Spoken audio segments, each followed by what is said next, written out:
Hello, welcome to the Squarebase Show. I'm your host, Robin. In this thrilling and exciting episode, me and your Canadian co-host, Val Heffelfinger, are going to be talking about our first experiences of playing the old world. Did we get into lines? Did we throw out vortexes? Find out in today's thrilling show.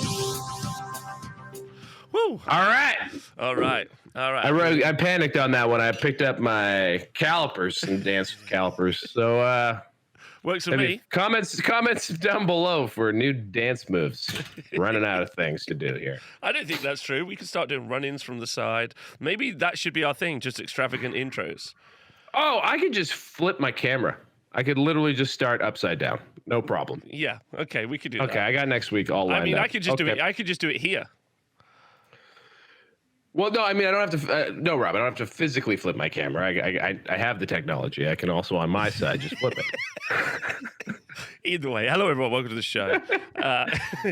In this show today, only in-camera effects. There's all practical effects on this show. We don't want only physical. We're not going to do any digital effects. You've only been doing physical comedy up to this point, so I think it's fair to have assumed you were going to try and do like a rotatey thing.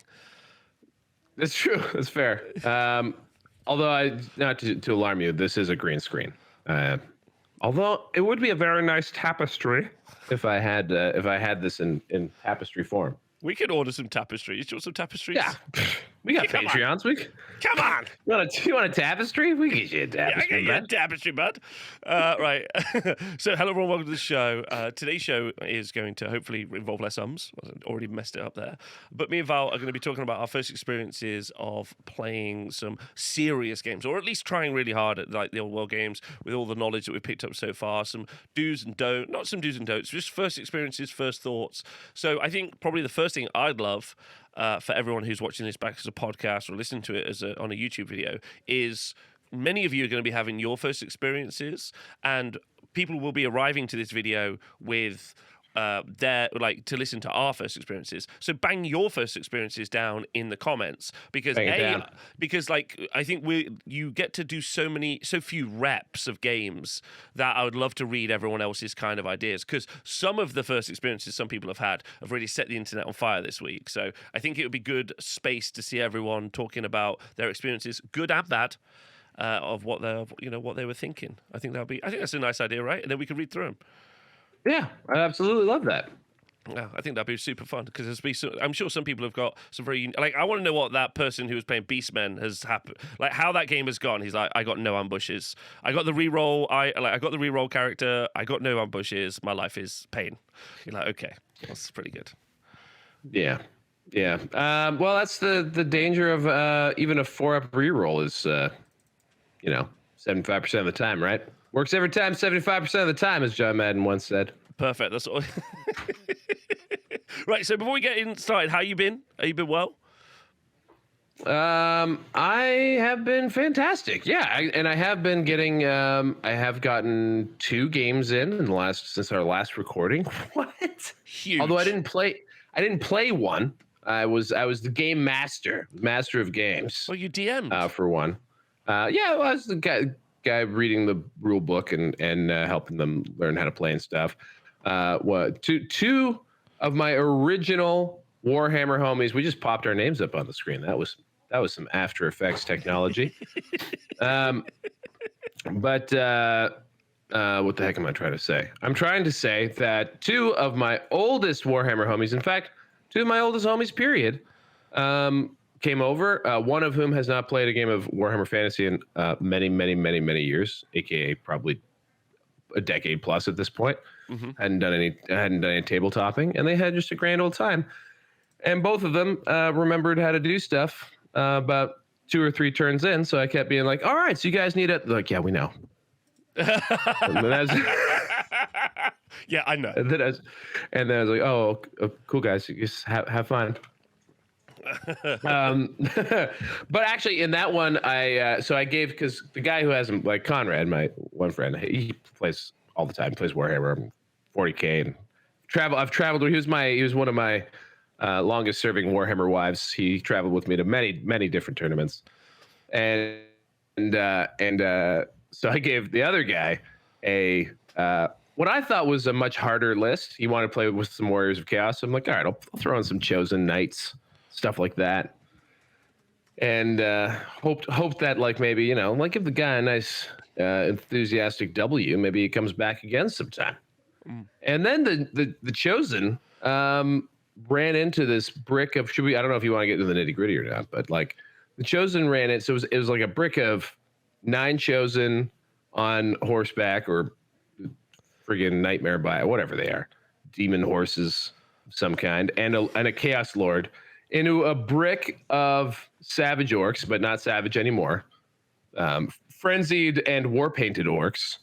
And I was like, oh, this is over. And it was like this, like, I don't know, 2 or 3 rounds of like really awesome combat back and forth.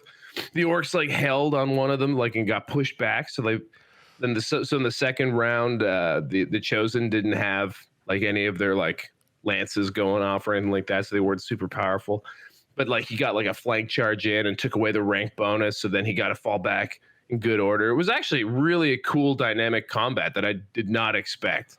I expected them to get rickrolled, and they in fact never let them down. Oh, perfect. All right. Well, hopefully we can cover this. Like, do you want to go into more depth in the games, like when we get to it, sort of thing? Like, get there. But you got to play. I don't know. I was just normally you interrupt me if I'm. You were flowing. Wildly off track. Let you be yourself. Fly free.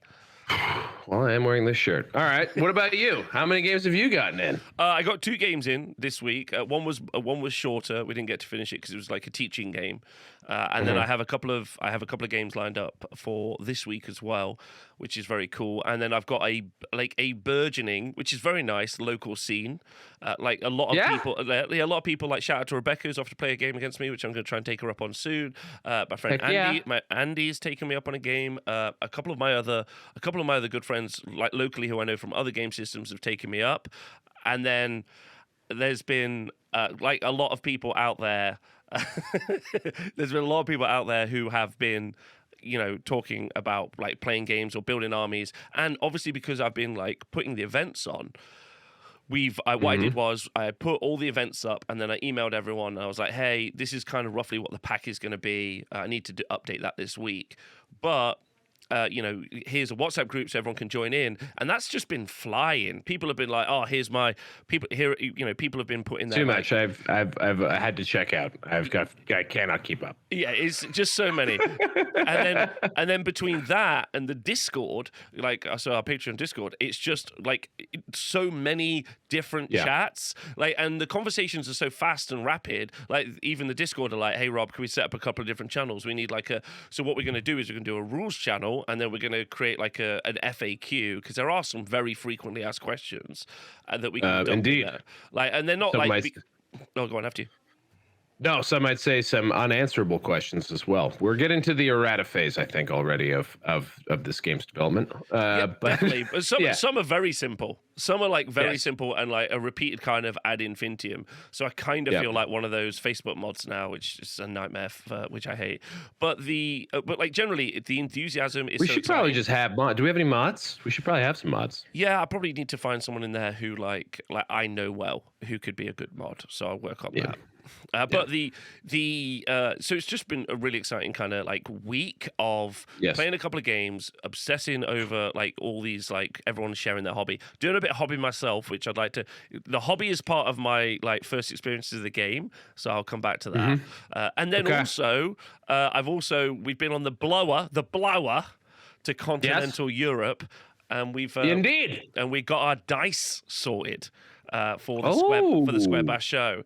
So this is like a fun little thing. So I've told you about this a little bit, but you don't know this in detail. And I know that you are such a kind-hearted person, so I don't want to make you feel too bad about it. But I've organized a competition. Okay. Go ahead. So so what we've done is we've got ourselves a bunch of beautiful, I want to say, Bass Blue dice, which is like 20 dice, but you get a scatter dice and artillery dice in there.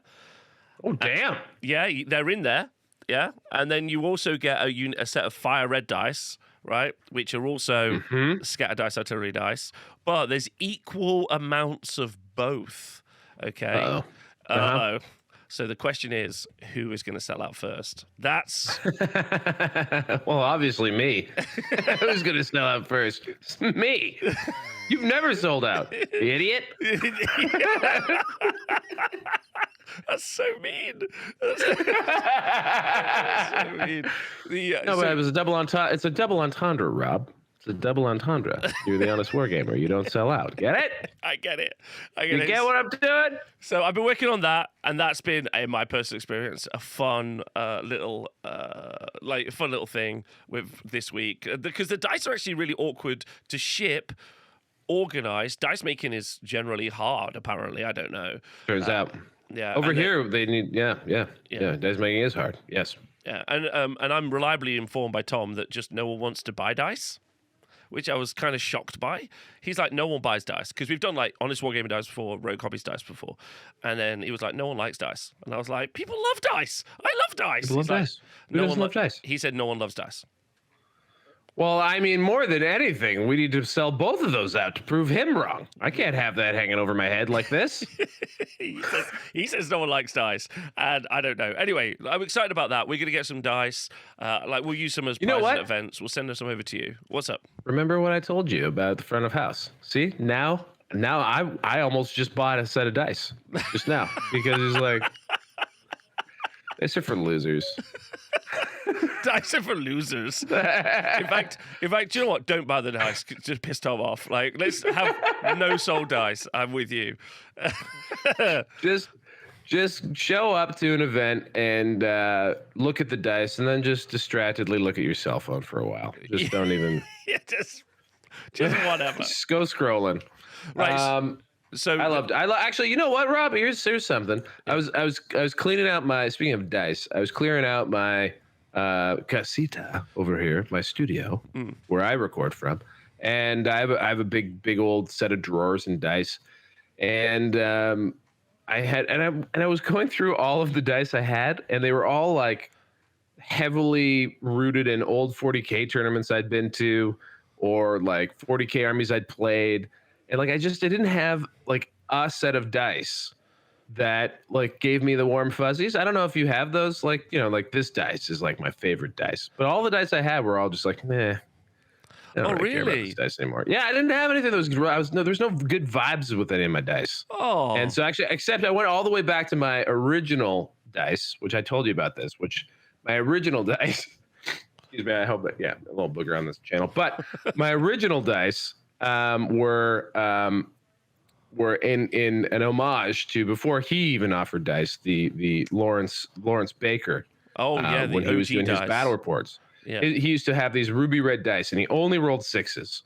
The first dice roll of his channel, in fact, was a 6 to seize the initiative, which I thought was hilarious. That's so he was straight fire with these dice. So I, of course, as a guy just watching my favorite YouTuber, was like, I'm getting some ruby red dice. And I went to my first tournament with my ruby red dice. I'm like, yeah, I got ruby red dice, just like Lawrence. And then the guy I was playing was like, dude, those are orange. And I was like, fuck. That's pretty mean. These are definitely red and blue. I need you to know. Am I going to? Let me have a quick look here. I don't know. I don't think they're ruby red, but yeah, they're got to be red. They're probably red. Yeah, right? they're red. They're not teal or whatever the situation is there. Apparently, it's not teal. I saw an entire YouTube short about this. Apparently, he says it's not teal. Looked it up. Teal's way greener. He's right. I think that's offensive. It definitely is teal. It's teal to me now. I'm trying to also I don't know if you saw, we got tagged online. I've lost the picture. But another thing that happened this week, which is super fun, is someone's been painting their Empire army, and they've done the heraldry from the square bast. The blue and the red has been their heraldry for their shields. What? And I've just been trying to find it. How did I not see this? So I've tried to find it, but it's super cute. But I can't find it for some reason. So I don't know what's happening. Okay, well that's cool as hell. Yeah, I want that. I'll find it for you at some point. So feel free to do that for us in the future.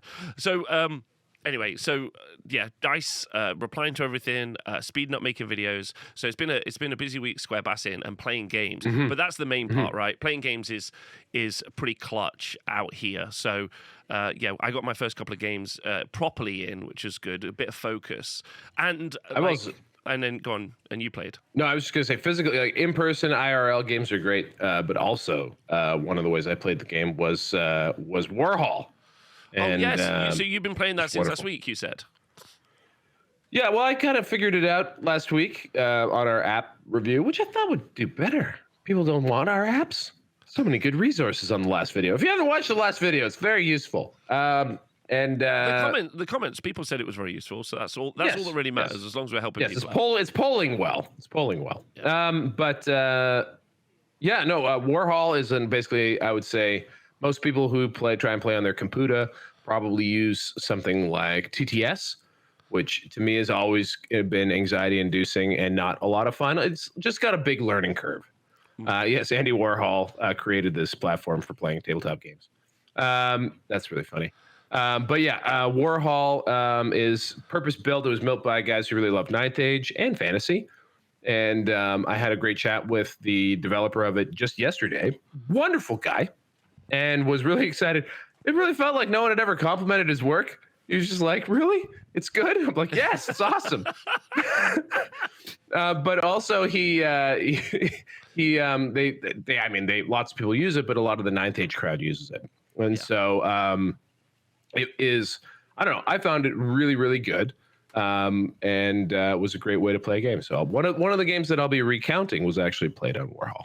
You and me also did an evening of list writing as well, which is quite fun. And we used that new not the army builder New Recruit. So New Recruit.eu. We use New Recruit, which is genuinely really nice. It's laid out quite nicely. We had some feedback that some of the stuff, some of the points and rules maybe is not exactly bang on in, or some of the upgrades available. But that will get imagine fixed. that's all of them. But not in New Recruit. Yeah, I think in all of them. But that's just an immediate feedback, and then the developers going to change. Developers not going to try and trick you. So So and again, something interesting I learned from New Recruit is New Recruit, aside from the Ninth Age stuff that they host, is all actually the Battlescribe data files. It takes from the same GitHub. Which is so good, it's actually an alternative. Exactly, it's an alternative means for accessing the good hard work of the data aggregators at the on the what is it, the BSD GitHub or whatever it is. So I found that really fascinating. Also, like I'm really excited about playing like the old world a lot. Very, very excited. In fact, that's going to be my feedback. I had a thrilling time playing games with this, as I know I would, but like in more ways than I thought I would. However, also, if I really wanted to like just do a massive old world style battle, I'll just play Total War and just load that up, and you and me could just have unlimited gold resources, just chuck shit at each other. That's quite. Do you know what I mean? Yeah. There's always that. There's always that fallback, which I think is good as well. Okay, so do you want to go through your games first? Do you want to talk about your experiences, or do you want me to hit you in mine? How you feeling? What do you want, bud? Well, why don't you kick off, pal? You're always hosting the shit out of this. Why don't you kick off with one? What do you got? Well, okay, so I played. I don't know if we want to go like one-on-one, but who I played. So I did a learning game. Wasn't really anything really to talk about. It was literally like, this is how you move. So I don't think really we picked up much there. One thing I will say, except there are many contentious items in every phase of the game. So yes. Well, apart from what I was actually going to say is actually I think that like my friend who I was teaching found it actually pretty simple. Because good. It was just like, okay, here's the move stat. You move this far. You could do a double move, basically, which is march. It's like super simple. This is when you do the things. So actually, from a learning perspective, I found it quite good. My other bit of feedback from my proper game was that we were done in 4 hours. Like a proper 2,000 point game where we were done in 4 hours. Now, a lot of people first try, not bad. First try, and we were being like very pedantic. So if something came up we didn't know, we weren't just like, we'll read it after. We were like, no, we'll read this now. We got in this whole row about supporting attacks for a bit. They were right, I was wrong. So good to know, which I'll bring up in a moment. But yeah. So 4 hours. So that'd be my first like experience. Is that I actually think that these games are going to be very fast. Normally in AOS and 40k, the 3 hour mark is in some case. Most people aren't pushing the limit, especially like tournament gamers. They're probably finishing most of their games, but slow play, not as intentional slow play, but just mechanic slow play is always a conversation. And it was and I was like, yeah, I could finish this game fast. to be honest. Although maybe it was because of the playstyle of the two armies, so it's a little bit different. But yeah, I think you can finish these games fast. I think 2 to 3 hours is very comfortable to a 2,000-point match. So that's my first bit of feedback, which is really exciting because it means, you know, if you got really, really fast at it, 2 hours, you might be able to get 3-4 games in a day, maybe even a couple of games down at the club. You know, you get there in the early afternoon, you could maybe get a couple of games in, and that's great, I personally think. Well, fantasy, like in old world, loads a lot of time into the prep phase, i.e., just getting your guys onto trays and stuff. Yeah. So as long as, like, especially at an event, as long as you're diligent about putting your guys back on the movement trays properly, and you don't have just a mess in between, it's really not so bad. But yeah, for me, it's all about the actual getting the armies ready to deploy, and then once you're actually playing, because you're on movement trays and things are much more contained. Also, 2,000 points, I feel like restricts model counts pretty significantly, which is great, especially with the 50% allowance for lords and heroes, because people have a lot of like points dense models on the table. It's true. It means that I think the games will hopefully naturally start to be a little shorter than longer, which is great. But in the beginning, of course, we'll be doing a lot of referencing and figuring stuff out. So see how that goes. Yeah, so that was my first like protocol, like and practicing well versus just practicing. And, you know, shout out to my opponent, he was great. I was playing my friend called Mark, and he's just lovely. And we had this kind of nice moment, actually, because we first met playing Age of Sigmar about the second week Age of Sigmar ever came out. And the way that happened was he kind of tweeted online and was like, does anyone want to play? And I was like, yeah, I'll come and play with you. We played at Warhammer World, and he played his Tomb Kings, and his Tomb Kings were on squares, and my Lizard Men were on squares, although they were Seraphon at that point, and we were playing like our first ever game. Now we've been friends for like 8-9 years, however long Age of Sigmar's been out, and then now we've put us like, and the same Tomb Kings that I played as first as Age of Sigmar are now back in the old world as Tomb Kings, which I was like, that was a nice moment. But how many base changes have they gone through? Did they go to circles and back? Loads. Yeah, okay. Circles and then back. Long time. So a lot of changes. So yeah, I played against Tomb Kings, and I, you know, straight off the bat, I was like, yeah, cheers, mate. Really appreciate you bringing in an army that's immune to psychology and doesn't fall back, so that I can practice none of the core mechanics. This is, yeah. Which I think you brought this up, right? I think one of the things about the early battle reports, because they're mainly Bretonians versus Tomb Kings, is one side is constantly not suffering like major elements of the game. Yes, that has been an interesting feature of always doing Tomb Kings on one side. Yes, and also too bad, because I do find that the way combat is resolved is maybe one of the best innovations they've got in this version of the game. It is very cool to me. Do you want to talk about that? Well, yeah, I think some of the stuff that we keyed in on, as far as like being able to, again, essentially trying to get people not able to fall back in good order. So winning, both outnumbering your opponent and also, obviously winning combat in the first place. All those sorts of things allow for that break and catch them. That makes for like really knife's edge type combats, because if you're losing, or even if you lose narrowly and you fail your unmodified break test, you're running. One interesting thing that did pop up though is that, like, so in 8th edition,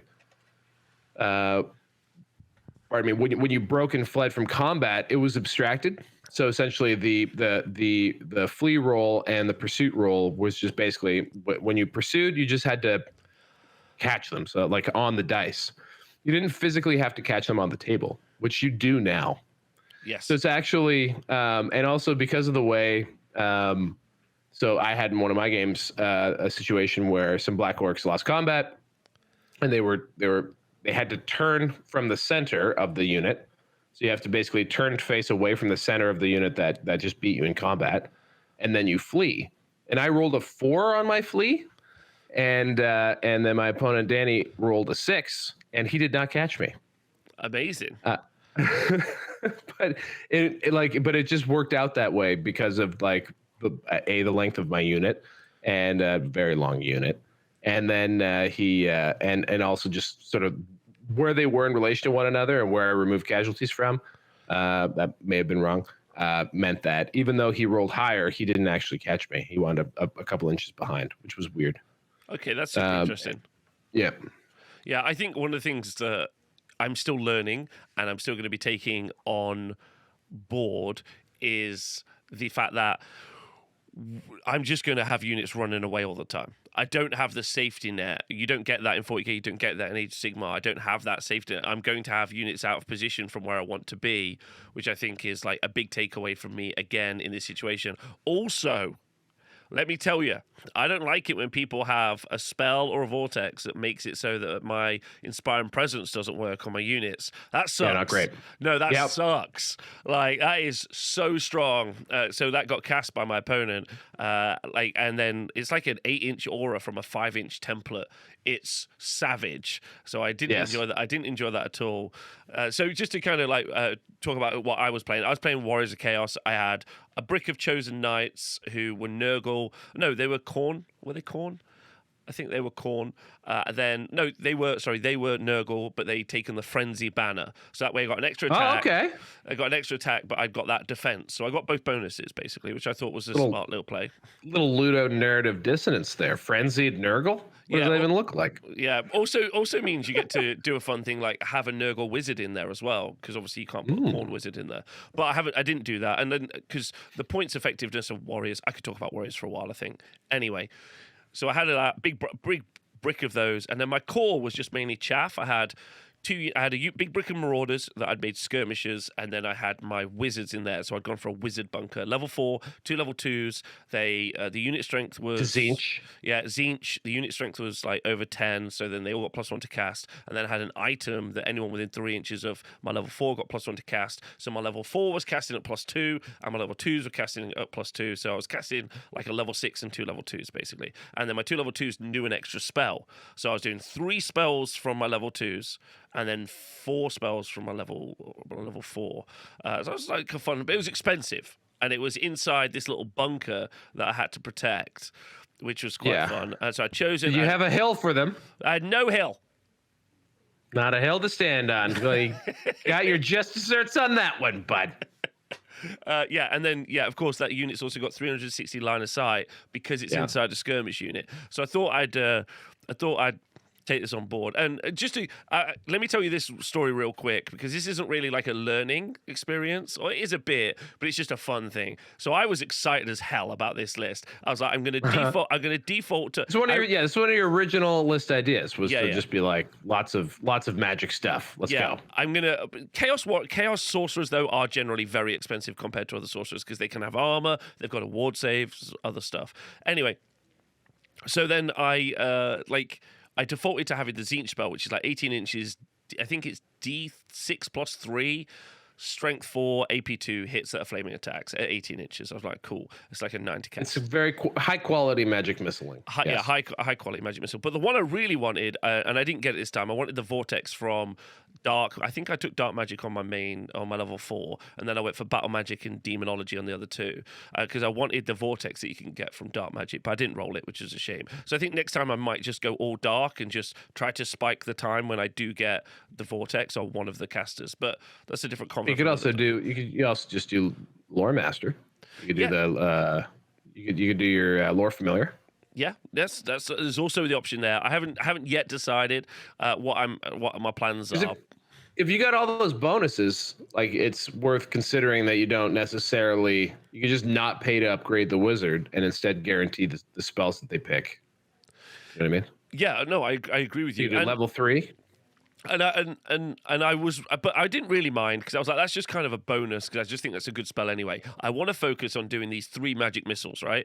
I think I had this whole conversation with myself. Anyway, just real quick, like I also had some Forsaken. I had 3 units of 1 Dragon Ogres. I had some dogs, some hounds. I use those to screen. I'll talk about that more in a bit. But let me tell you the clutch because we're on the focus section. Okay. So he's playing Tomb Kings. He's got 2 Screaming Catapults. He's got a big long line of snakes. He's playing a castle. He doesn't move. He just sits there in the middle, and I have to move towards him. I'm like, perfect. Anyway, I do some jockeying. I keep moving the dogs up. I move the Dragon Ogres. I keep blocking him so he can't charge me. I get to the mid board, and then it it's about to be my turn, and I'm hype because I'm finally like turn 3. I've got all 3 wizards are in 18 inches. I'm going to burn him to death. Let's go. Right. And then he first thing he does is like, because it's the start of the turn, I'm going to get rid of one of your vortexes. I'm like, okay, don't worry about this. And then rolls a double 1, which is a miscast. So then now he rolled an 8 or more. I think it was an 8. So then he can't dispel, and no one else in his army can dispel for the rest of the turn. Okay, setting up nice. So I'm about to go into like the moment. I've been talking about this ever since the books came out. I'm there. And then I'm like, oh, I'll only probably get 2 off, even with the pluses to cast. But then he's like, I'm going to have no dispels. You're just going to be free. You can just do what you like. And I'm like, oh my God, this is going to be huge. And I rolled all Best 3. case scenario. I cast all 3 magic missiles. Unbelievable. I did 2 wounds. What? Oh. Well, I was like shooting at toughness 4. It was like this. I honestly was giddy. Like my shadow board, I was giddy. I was like, oh my God, I've done it. It's all come down to this. I like the perfect storm of moments. Anyway, so that's what I learned from that wasn't as good as I thought it was. Long story short. Was that the takeaway though? It sounds like you may have not rolled too high, not rolled too well. Is that possible? No, not really. Because if you think about it, it's like D6 plus 3. So it should be on average 6, right? Then I'm against toughness 4. So I should only be wounding 4 of them. Then he has like a 6-up armor, a 6-up ward, and a 6-up regen, or whatever it might have been, 6-up ward, or something like that. So like, he just was spiking a couple of 6s, and that really reduced it down. So it was never ever going to happen, to be honest. So that's on me. I just read the numbers, got a bit excited, and then I was like, this is a mistake. This is really bad. So it was fun. It was a fun game though. We ended up like the game's conclusion doesn't matter because it was like a learning game, but I won. But like, does that matter? That doesn't really matter. But mainly, I mean, it depends on how the rest of the edition goes. It might matter. You might be clinging to that W. But so that was my takeaway. Was just like that wasn't really a takeaway. That was just a funny moment. My takeaway, though, if we're going to focus on magic, is magic vortexes, which we talked about in the magic video. If you haven't watched it yet, go back and watch it, bro. These are an issue. All right. Well, I mean, okay. Go ahead. Why are they an issue? First off, play game. So first off, let's just talk about them as an issue mechanically, as in physically. So when you cast it, so most people are going to rock up to their game with a large template and a small template. No, you need at least.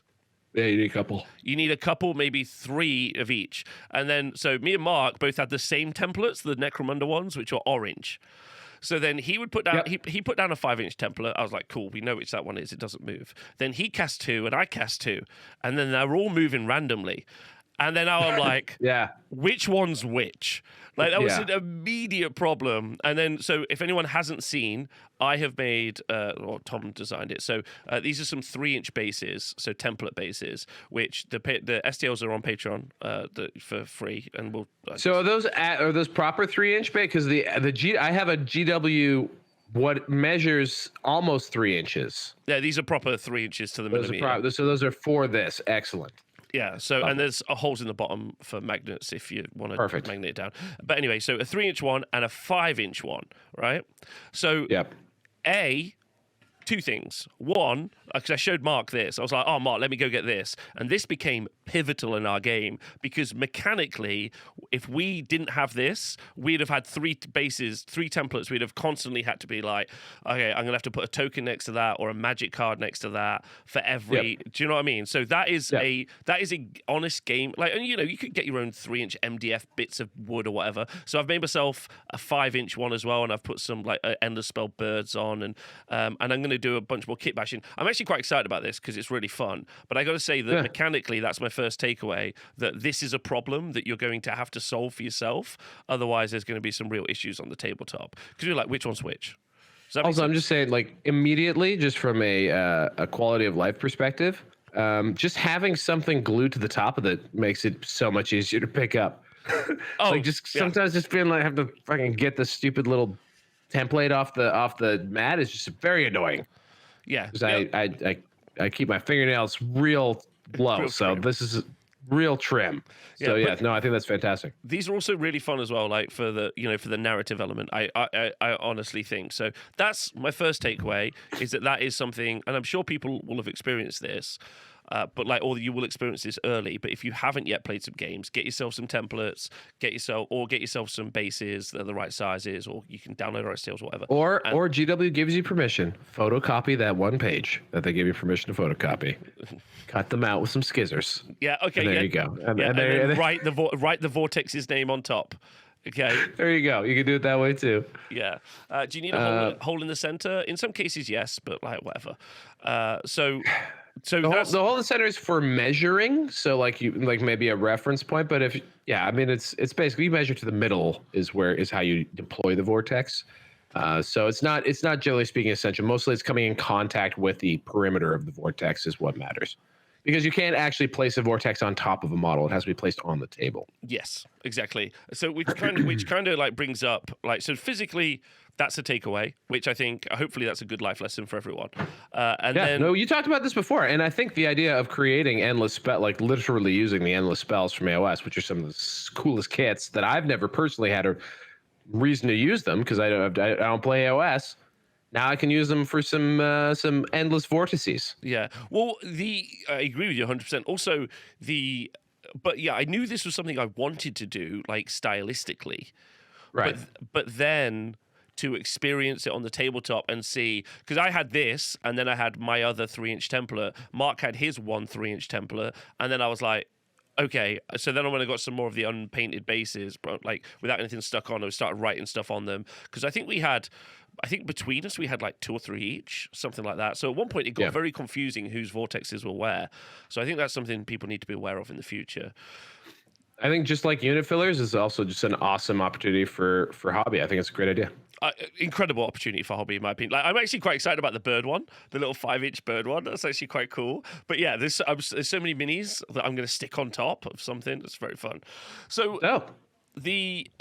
so that's kind of my mechanical takeaway. My impact in game takeaway, astonishing impact in game. So how are you guys doing with the whole keep away thing? Because that's why I didn't want to immediately jump on vortices and be like, well, you're not that good. But I do feel like there's a game in the game of, because you have to, for those who don't know, in order to dispel a vortex, and most of them don't actually do anything until you get into the next strategy phase. So if you cast it, it's really the beginning of your opponent's turn that something happens, they move or something cool happens. So they almost immediately have a chance to dispel it.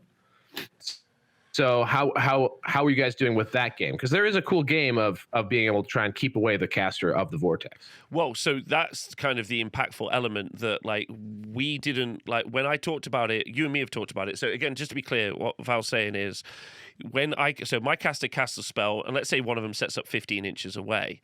If the enemy wizard isn't within 24 inches of my caster at the start of their turn, they're not going to be able to stop it. Because you have to measure to the caster to stop it. That's how you unbind them. My friend got that wrong. He thought you did it to the vortex, and I was easy to do. Yeah, easy to think that. Yeah, super easy. So just make sure you stay on top of that. And then the answer was really simple. He just wasn't close enough for a couple of turns because he was playing more of a gun line, and I was moving forward. But I didn't want to get charged by his snakes, so I was kind of controlling that movement, and so I was being a little bit precious about moving forward. So I just kind of dumped a couple of vortexes early out, and then they started moving forward, or they started moving up. One of them, the one from Law of Fire, you control, which is pretty dope. Yeah. So then so now you're. Yes, that's true. Yes, the pillar of flame or whatever. Yeah, that's right. I literally read that last night. That's cool. So you control that. So I moved it D6 forward. And then I think I clipped him on the start of because it's the start of every turn as well. So at the start of my next turn, I clipped him, and then it went straight through his gun line. And because he's Tomb Kings, he rezzed everything back. But he was super annoyed. He took a couple of wounds on each character going forward. Also, you just unleashed a fucking fire tornado on his line. It was that's dope. Yeah, it was so Love good. Warhammer. Yeah, it was so good. Yeah, if I had that hobbied as a pillar of flame, I'd have literally like shot my load. I'd have been like, and there's something This is the moment I've been waiting for.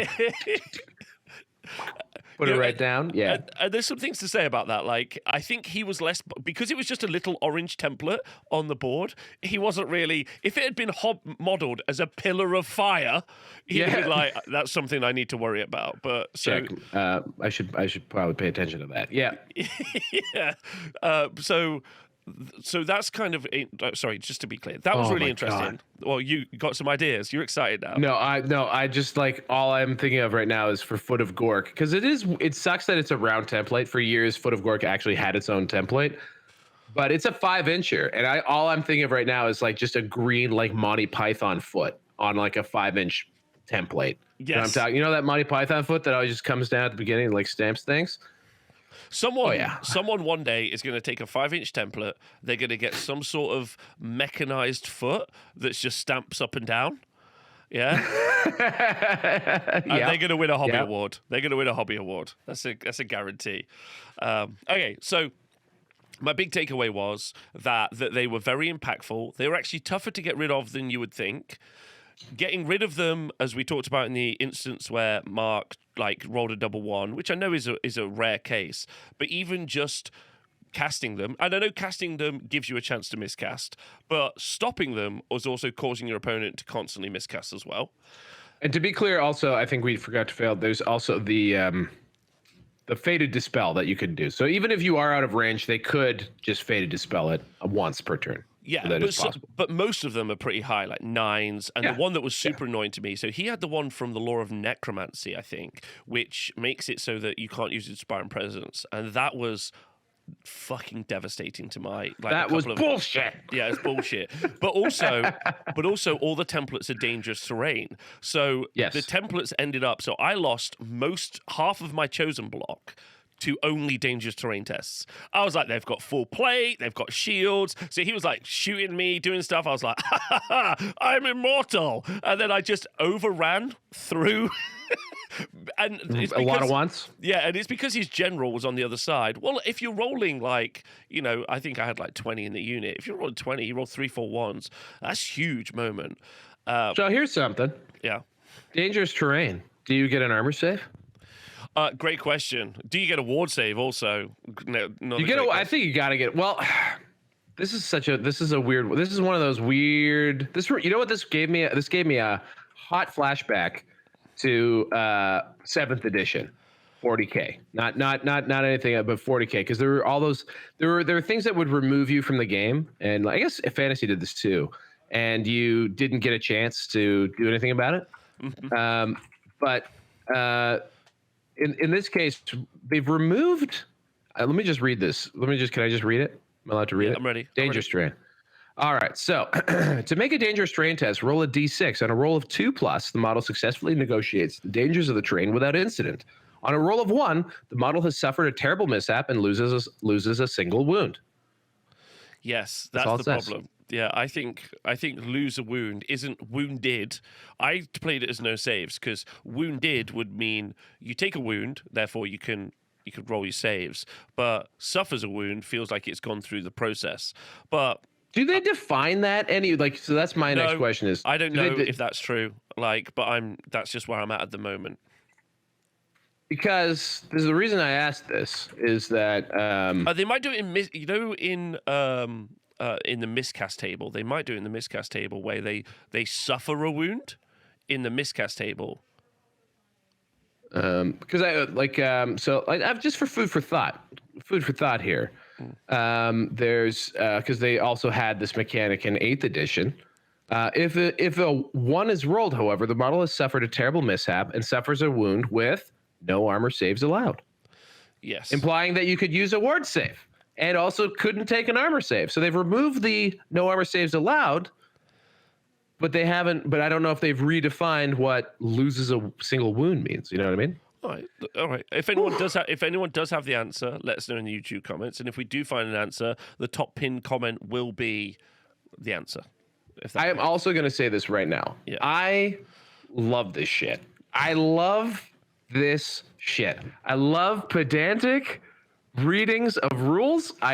If I didn't have horrible ADHD and barely got a BA, I should have been a lawyer because I have so much fun with this. So I know a lot of people right now, they're like, of course you don't get an, and I know in my heart of hearts, you probably shouldn't get an armor save. You're probably just dead. But it's fun to me to really pick at these things and try and figure out how it actually works. Because there's a lot of stuff in the like actual creases of this game where you run into things like this, like, do I get an armor save? Doesn't say I don't. And also, just because the answer isn't readily available, because like you are sat at the table, and like Val's saying, I'm sat at the table, and I'm like, I don't want to lose like 6 chosen in one turn, you know. So I'm like, am I or am I not? And the answer is, like, I don't know. So I play the worst. My rule of thumb as I'm learning this game, and as I've learned any game, is I always play the worst version for myself. So if there's a conclusion later down the line which is better for me, but you try to find out first, right? Oh yeah, of course. You don't just fall on the sword. You know, no, just like, no, of course okay, not. good. Like I always, but like that's been my conclusion for 40k, Age Sigmar, when those things have happened, like generally. But hopefully we'll get some clarity, and hopefully we'll work it out in the future. But so that's kind of like the mechanics are just to kind of like bullet point it again. You are going to get more vortexes on the board, vortexes on the board than you think. You could now. I've got very expensive Wizards and Warriors Chaos army. Some armies are going to put a lot down, and if you're not close enough to your opponent to stop them, then you are suffering a lot of dangerous terrain or impassable bits on the board, which are a real issue, like a significant issue. Some of them are just straight impassable. Like you could just like stop someone from moving, as long as you are able to keep away that wizard, because they would obviously have a chance to dispel before they get in. But yeah, you can use these vortices to some great effect. And then on top of it, like you said, like on the necromancy version, which I was trying to pull up, it does stop. Here you go, spiritual vortex. Yeah, that was my nickname in high school. I hate this spell. By the way. Number 1 hate spell. Whilst within 8 inches of the template, enemy units suffer a -1 modifier to the leadership characteristic, to a minimum of 2, and cannot use their general's inspiring presence rule. It's harsh, man. The -1 leadership is also like really savage because it's a big AoE. You're taking panic tests at -1. If like it's in necromancy, right? So only some armies have got access to this, but like it's a real issue. And so I honestly think, I know we talked about it on the Magic show, and I know I'm a little bit horny for Magic vortices at the minute, but just rub it up on your desk about those vortex. but the fact that you can cast them like out of range of your opponent, even like dispelling your attempt to cast them, then they start to affect the mid board. And I think the mid board is going to be in really interesting battleground. Obviously, that is the battleground anyway in games. But you know, when you are go on, Lefty. No, I was just gonna say, like with spiritual vortex as one example, it's only range 12, but it doesn't move. It's just there, and its effect is massive. So a lot of people might be like, I'll always be able to dispel it. If you're crafty about spiritual vortex, there's a good chance that you're just not touching that wizard. 100%. And also throwing this out here, Rob turned me on to an idea which I think is pretty nice, pretty cool, which is trying to find ways to get wizards the reserve move.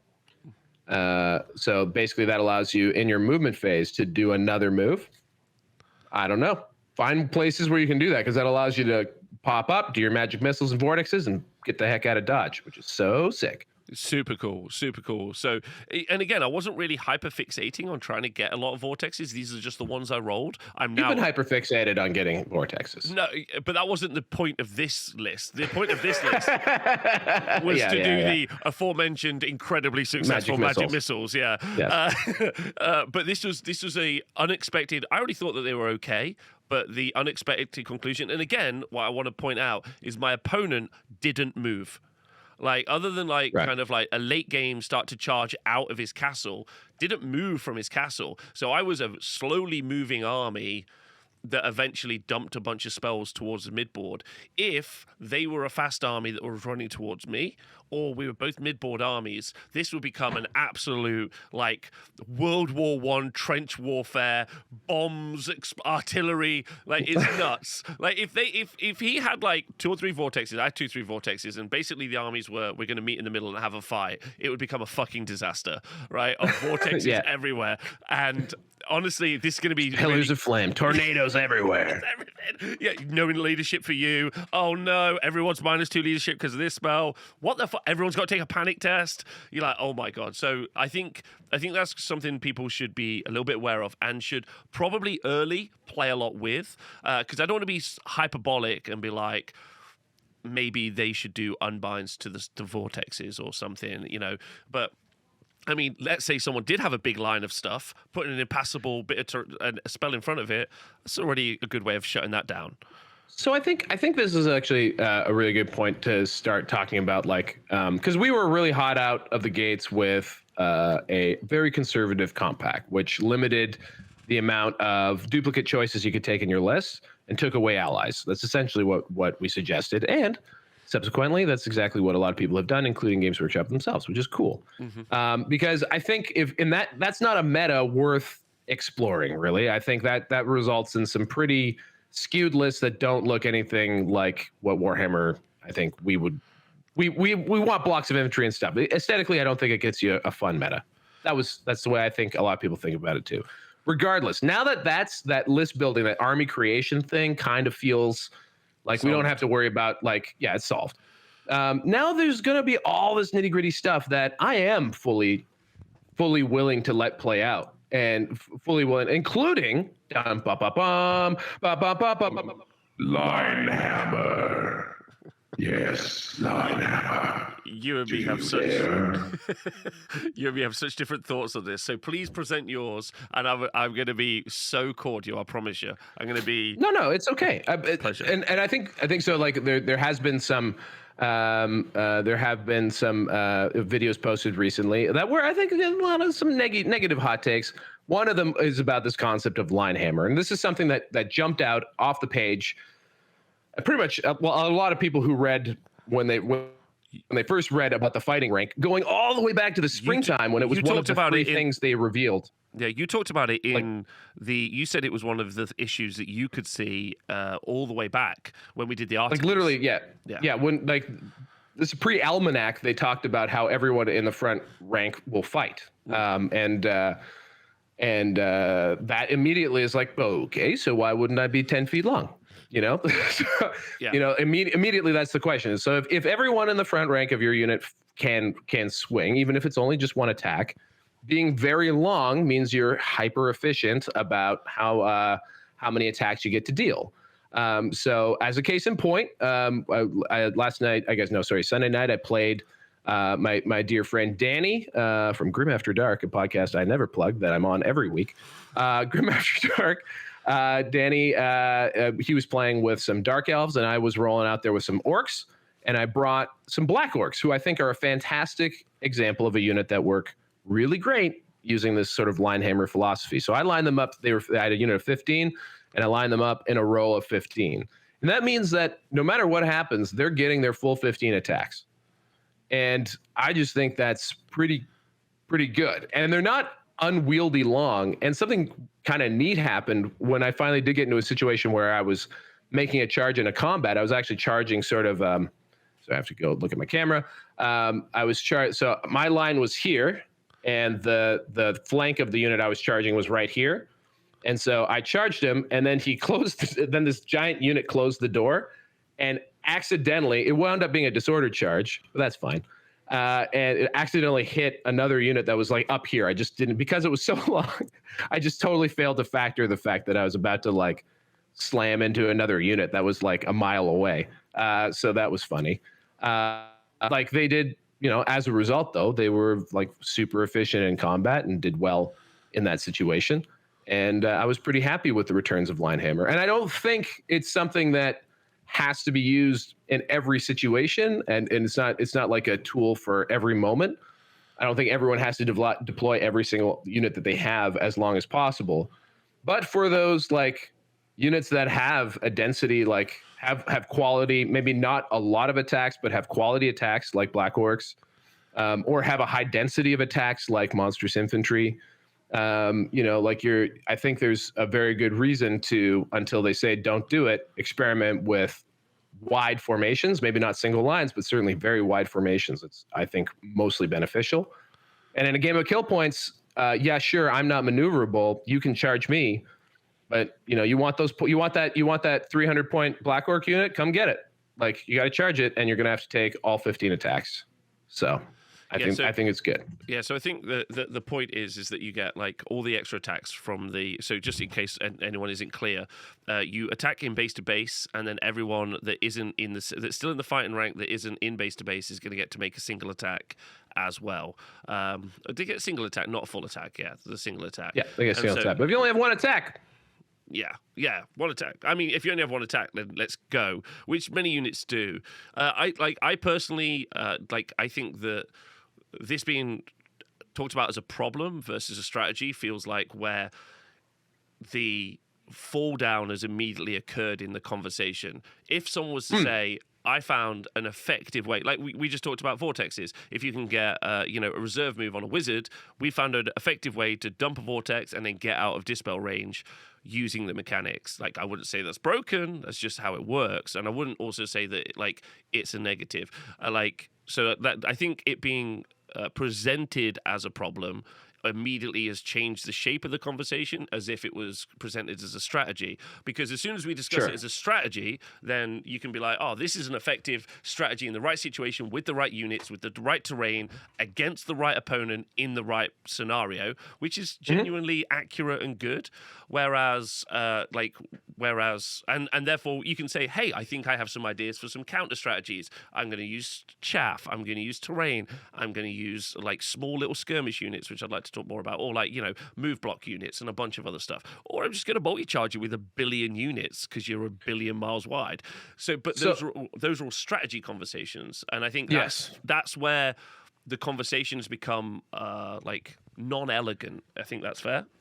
Yeah, absolutely. And it's inelegant in a couple of ways. So one, I think in the particular case, and we are talking about the Lord Blacksteel here, but he had a video that summarizes this, and I actually demonstrates it too, which I think is good. The quality of the discourse around this is coming down to, I think right now, hey, I can do this, and it's super OP. It's going to change the game versus, no, it isn't. Or, terrain will stop it, or I'll multi-charge you, or whatever. Or people just aren't going to do, that because it looks dumb. All this, basically all that, instead of what you just said, which is, okay, I can do this 100%. And my opponent, by the way, can do this 100%. Yeah, it's just like it's not like it's an exclusive tactic, right? Yeah. So like, we can both do this. Is it good? And when is it good? And I think it's correct. Like, for example, a place where I think it pretty much is always good is when you're in a fallback in good order scenario.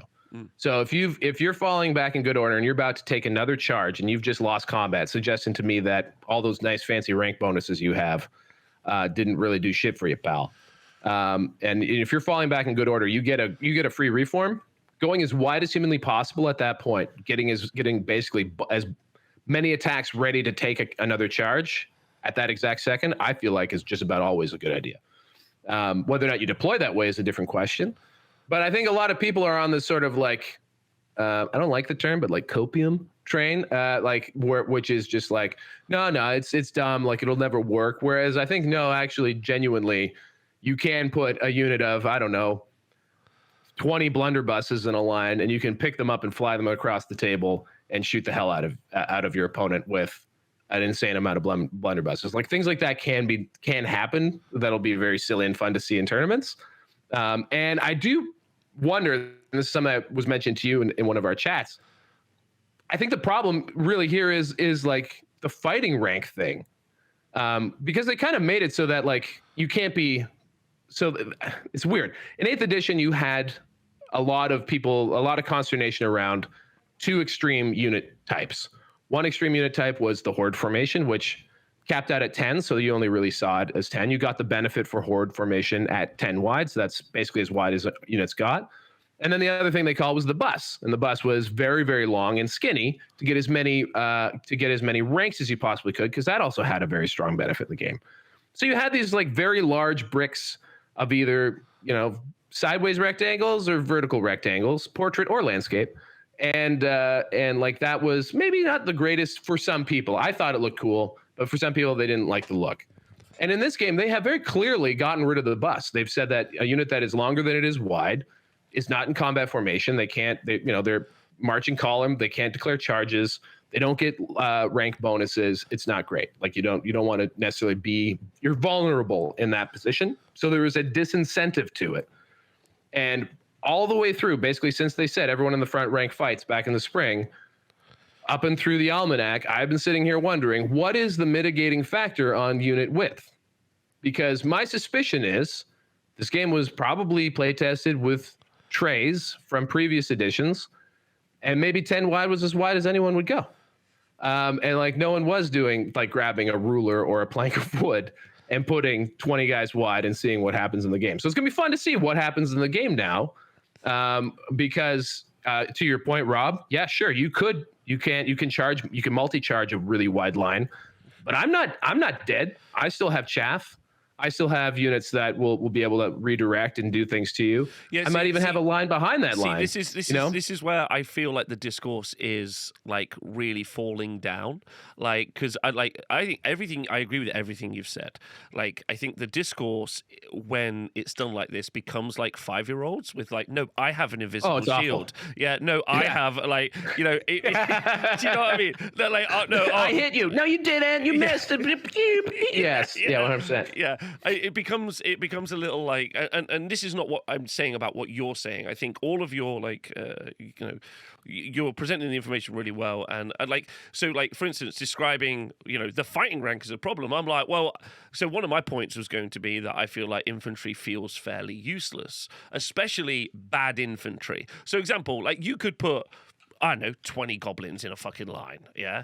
But like, yeah. Right, as an example, you could, right? Not that's what you would do, but you could do. But ultimately, the goblins are really low initiative, and if they get charged by someone with enough attacks, that fighting rank can still just get wiped out pretty much, right? Probably the whole unit. Yeah, maybe the whole unit. Right, but 20 killing 20 things of anything is hard. But anyway, yeah. In the old world, yeah, I agree with you 100%. Like, I'm super on board with that as an idea as well. But that's kind of my point, right? We end up in this odd, like, non-awareness of every situation conversation when we're making such definitive statements so early. Because the Vortexes thing, I think, if you were to push me, Rob, do you think it's a problem? I'd say I think that's probably a problem. I haven't gone through all the... I think I haven't gone through all... Yeah, I mean, so let's play Wood Elves as an example. The Wood Elf army doesn't want you to come towards them, right? Yeah. What if they just put a shit ton of Vortexes in front of you so you can't? And in fact, they don't even need to put... You're not in range. Because like, the game is getting in range. So like, at which point they will making sure you're like looking at my orcs, for example, for both deploying and doing stuff. I'm looking at like, how do I make my wizard fly, right? Like that, and like whether or not I get reserve move. I'm thinking like I need to be able to get these guys into the right position quickly and not care about what's in between, what's in the way. So like a flying wizard, like either on the back of a wyvern or maybe he's on a magic carpet or like, I don't know, I got to figure stuff out. But a wizard that can book it around the table, I think is like really essential for exactly that's it. But I think to your point, again, like my invisible shield, I just have a flying wizard. But like that means that the mechanic is good. That means that there's counterplay, right? That means that like you're saying I think this is OP. I'm saying like, I said gun to my head, I might think it's a problem, but like I haven't presented it yet. I overstated it. Yeah, I haven't presented it yet as a problem because I don't know all the things I don't know yet. That's why I obsessively read the YouTube comments because I'm like. But like someone like is like, hey Rob, did you know you could do this? I'm like, fucking let's go. I did not know that. Because like, officer, I did not know I couldn't do that. So like, and I didn't mean to put words in your mouth about the OP thing. What I meant to say is that to me, that's a healthy mechanic because you're thinking like this could be problematic, and I'm thinking It's fine. So that to me means there's play there, and I think ultimately we'll discover which way that coin lands, right? But Exactly. like, not a lot of people are rolling up to the table like you were with 4 casting wizards, all who had access to a good vortex, right? Like, so like, But there are that was people you who went with. there are people who are going to turn up with more. Like that's the spicy. It's hard. Yeah, They're no, it's expensive. hard. It's hard, but there's Yeah. also like, and just to be clear, one felt impactful in the right scenario. So like, Yeah. you know, there's so much. Like four is like some stupid number, but one in the right place at the right time. Oh boy. So anyway. But you were saying, I think we can move on from that convo about the Linehammer thing. I think because that seems fun. Well, so the Linehammer thing for me, like I had, like I said, I had that unit of Black Orcs who were in front of a big unit, and I deployed them wide too. I deployed my goblins essentially in old-fashioned horde formation, so 10 wide, and I had 2 big units of night goblins with a bunch of fanatics in them. I had 2 15, so 10 squigs and 5 handlers of the squig herds, also 10 wide.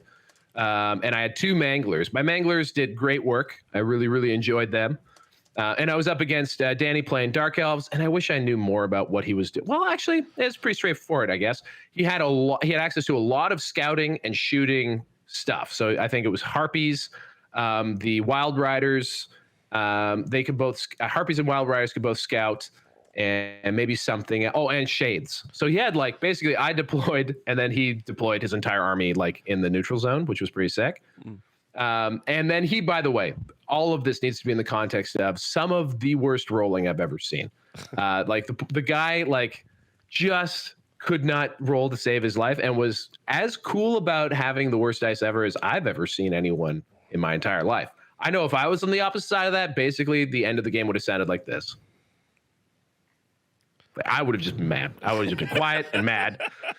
But he was jovial all the way through, and it is what it is. For me, like this, the most amazing moments he had like a Beastmaster on a mana core, and I also, just full disclosure, this was like I needed to get into a fist fight, right? Like I've been scared of playing Old World. We've been talking about it for a year. We've been speculating on stuff that is unknowable. We can now know the answer to every question that we want to ask. We can look it up. We have access to the books. We can play games. And I am just overwhelmed. And actually, it was really nice for Rob to hang out with me last week on Thursday. And we just worked on an orc list. And I think if you're overwhelmed, like I certainly continue to be kind of, I think part of it was there's all of these things. There's all these other armies. I have the ability to play a bunch of different armies. If you're playing online, you can play any army. I think really the solution is just get small, like just like pick an army that you love and don't worry about it. Just try and make something that's fun and that you can put on the table. Ultimately, that's what I got. And anyway, so that's why this game was good. But when I was deploying, although I had this assortment of units that I thought were cool, I had no idea what I was doing. I was just panic placing everything.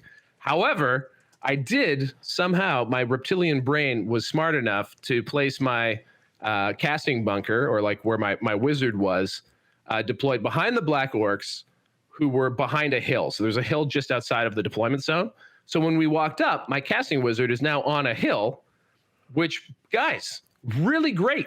If your casting wizard can see everywhere and bomb hexes on and bomb magic missiles and stuff on people. Awesome thing. Totally accidental. It seemed like some sort of master stroke, but I totally didn't do it on purpose, but it worked out really nicely for me. So casting wizards on hills work great in the deployment zone, not in the deployment zone, Rob, out in the neutral zone. It's the only place it was allowed to be. So this pivotal combat came down to his Beastmaster rolls in like from a million miles away. I'm like, I had no idea that this Mangler Squig was even in any sort of danger. And he just like, he should have annihilated. Like Manglers are 4 wounds, toughness 5. Like they're not chumps, and they have a 5-up armor save. But like the best combat like assassin he's got, like his like main combat piece rolls up from 100 miles away. Like he should just dummy this Mangler Squig. Mangler Squig proceeds to not give an F, loses 1 wound to this guy because he just doesn't hit anything and then wounds less. And then I proceed to break him. Does he break? He must break. Yeah, because he has to fall back in good order. So he falls back in good order. Of course, it's his turn, so I don't follow up. My wizard then hits him with Itchy Nuisance and rizzed him up pretty good. There's Bad Moon Rising, which I like to say. I rizzed him up. I rizzed him. And now he's just like, now he's got like no initiative. His toughness is low. His weapon skills reduced. Charging the Black Orc, kill that guy. And like things continue to just go terrible for him everywhere else. So I just like literally failed upward this entire game. It was fantastic. But as I was playing though, like, so like after I got past deployment, which sucks for a game that you can lose in deployment, but like once I got past deployment, I felt like I was able to have enough command of the core rules, which is what I have been spending a lot of time with, is core rules, that I was able to talk through different situations and also point out a couple things. One thing that was really interesting is there's a lot of these big monstrous creatures with characters on them, right? And one thing that people are often going to try and do is get them into a combat. If they're in a combat that they're looking like they're going to lose, is they'll challenge. So they'll challenge with that character, so that way that guy basically is removed from combat and fights one specific character on my side. Yeah. And where this got interesting was I was, of course, I had my line hammer of Black Orcs, and he challenged, and the only character in that unit was the champion. And I said, okay, I refuse the challenge. And they said, what? You can't do that. I said, why not? He's like, well, there's no rank for him to go hide in. And so I was like, all right, well, let's look at these rules here. And we looked at the rules, and there's definitely no wording to the effect. Like there's situations where you cannot refuse a challenge, but none of them seem to be the fact that there was only one rank. And the other thing that was interesting is there's no wording as to what happens. So like, even if I was able to refuse that challenge, no problem. There's no words as to what actually happens to the space he leaves in the unit. So like whether or not someone actually follows up into that space. Again, previously in 8th edition, I looked at the old one. It very clearly said that someone steps up into the void, but there's no words to that. So there's just like an empty place and the character goes somewhere else is basically where it got to. But that basically prevented him from protecting his character from all the mad Black Orcs, and that character was beat down mercilessly. It was fantastic. Oh, that's an interesting takeaway. That's some fun. That's a fun interaction. I like that. That's quite fun. That's good. That's a good takeaway. My next takeaway is you just need chaff. Like, it's really easy. It's super simple. I had 3 units of 5 Chaos Warhounds with the Vanguard special rule, which was great. And I just moved them up the board. And then I followed up with 3 solo Dragon Ogres. So I think in total, I probably spent 250, 270 points on just stuff, as well as shout out to I'm going to definitely get some more of these, my Forsaken from my core choice, because core is pretty rubbish. Core is pretty rubbish for Warriors of Chaos, to be honest. There's some other options in the future. Thinking of taking some Marauder Horsemen. I'll see. But Forsaken did great, and they got into a combat with not a Necrosphinx. For casting bunker, I feel like Marauder Horsemen feel really good. Yes, exactly what I was tempted to use them as. But my Warhounds were perfect. Let's talk about those for a moment. The Warhounds just units of 5. They eventually they got shot off with a couple of arrows, and then they panicked and ran away, which is very funny. All of that was a problem. But I had enough. I had 3 units of 5, and then I had my Dragon Ogres, and they were enough of a problem for his big brick of Ushpati and his big brick of Knights, so the Necropolis Knights, all of which just couldn't charge me out from his bunker because it was just too wide. He had 5 Necropolis Knights in a line, and I was just like, there's 5 dogs, and he was like, oh. And I was like, cool. And your archers are out of line of sight, and your own unit's blocking your own unit. There's just so you just blocked him. You just blocked him in. I just put him right in front, and I was like, cool. So I just moved up all my lines, and then I put another unit in case he charged him and overran. And then there was some other spicy stuff as well. And then when he eventually was able to get the charge with that big line of dudes, because of the way I'd positioned the dogs, he was able to charge me with 1. He had to declare a charge with a unit of Ishpati on the flank, in the front. because I was close enough but far enough away that I definitely could have done a flee and given him a failed charge. So then he was Nice. like, I want to commit to this charge. So he committed to the charge, which meant he charged into the flank of the dogs with his big line, did that massive wheel, like you said, close the gap. Yeah. Which then then he did it and he was like, and his flank was right in front of like a brick of chosen. He was like, "Oh, this is a mistake." But he should have been able to dummy those dogs, right? Oh yeah, he killed the dogs. Did he kill the dogs? Yeah, he wiped Must the have dogs killed the out. dogs. But because of the way he charged the Ishbatian and the big line, the line wasn't able to reform because the bases on Necropolis Knights are massive.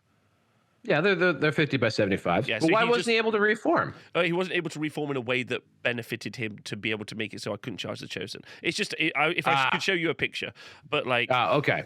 But regardless of whether or not he could or he couldn't reform, he still would have been, at this point, right in front of my Chosen who would have been able to charge. So, like, you know, it's never sexy writing a bunch of, like, nonsense units into your list, unless, like, you have to. But, like, their ability to just completely control the game, like, was just It's key. Yeah, resounding. Chaff Game, there's a... You did an Honest Wargamer one on Chaff, essentially, or I think you called it zoning people out? Zoning and screening, yeah. Yeah, zoning and screening. I think a lot of those principles apply, even more so actually in this game because of the fact that, like, depending on the way you align your facing. So if, like, essentially if there's a unit here and if you park your chaff unit here, if they charge you, now they're like this. So that means that they will probably, like, they'll at the best case scenario, if they kill you, well, now they have to reform. So they're like this. They might be closer to you, or they might overrun like into a weird position. And even then, they're allowed to reform now, thanks to the FAQ. But it's essentially, you're able to pull units out of position and into places where they probably don't want to be, even if they are able to change their facing a lot, which in this game you can. Yeah. So it's Fast Chaff was so it's good. a lot of fun. Yeah, Fast Chaff was so good. And my big takeaway, and I already knew that would be the case. Obviously played Fantasy Battles before, but I was like, these are just so effective. Like, and, you know, we're in this early meta where everyone's keen, right? I'm going to take the biggest thing. And you're like, okay. You're like, I'm just going to put shit in front of you forever. Like when we talked about with your goblins, like, it's actually very tough to get rid of 50 goblins. Like, very tough. Did you find that in your game? Like, because we talked about this. Was it, like, hard for them to chew through 50 goblins? It was just, I think, like, honestly, because like his like real damage dealers got into matchups that probably weren't ideal. Like, for example, his mana core got dealt with, and then his witch elves came in to do their blender work. But again, just the way the roles worked out and the fact that, I was able to get, because the Mangler didn't die, the Mangler was able to jump in there. Like, his big damage dealing units just didn't get to do their damage. And in other places, he basically had like it was like a real MSU type list, and with a couple of nice damage dealers, and the damage dealers didn't get the matchups I think that maybe they wanted. I might be. And no, it wasn't that they didn't get the matchups. They got the matchups they wanted. They did not get the roles they wanted in a I should buy a lottery ticket kind of way. So it's kind of hard to tell because those guys didn't get through to the goblins. Okay. But on the goblins themselves, they might be something that would benefit because, like, again, it depends on the kind of level of debuff as well that I have off on the opponent. Because one of the problems with Goblin Magic is that there's not a lot of being able to cast it into combat. Their hexes need to be cast on units that are not engaged. So you have to be in range and anticipate that unit's going to be up to no good, and that you want to like debuff it. Because goblins, if you are able to combine that, goblins can definitely get the job done because they're just fighting very itchy and not rizzed up units. But like that matchup is somewhat unlikely. So I think they're mostly going to be, like you said, a form of a tar pit that's kind of hard to dislodge. And also fanatics are incredible. Really, really, really useful little bastards. So I really love them for fanatics. Yeah, if we want to talk about a strategy or like a problem, like because I'm doing my Chaos Dwarf review at the moment, and one of the things that's making me laugh is there's a magic item, so you can take the levies rule off of your like hobgrots, so you can have a lot of fucking hobgrots, like leadership, high leadership. right, near your BSB. So Dope. like that's pretty dope, and they're cheap. So I like, I'm looking at units and I'm like, you're never killing 60 wounds of anything. Like like over the course of a billion turns. But anyway, that's kind of like another strategy which I think we will see come into effect because we don't have big magical weapons. Big vortex spells anymore. And also, I'm not that thrilled with stone throwers and stuff. I think they're fine. I'm. Oh, actually, in that game, again, it probably speaks to how it was going for me. But like, I had 2 Doom Divers that I don't think I'm gonna bother with. I honestly don't think I'm gonna bother with. I like maybe they're useful for punk trying to, like, for example, that Mana Core example, like that I was talking about there. Maybe they're useful for trying to kill a monster or a creature or something. But like, even still, I think tarp. Again, I don't know how possible it is to tarp it these days.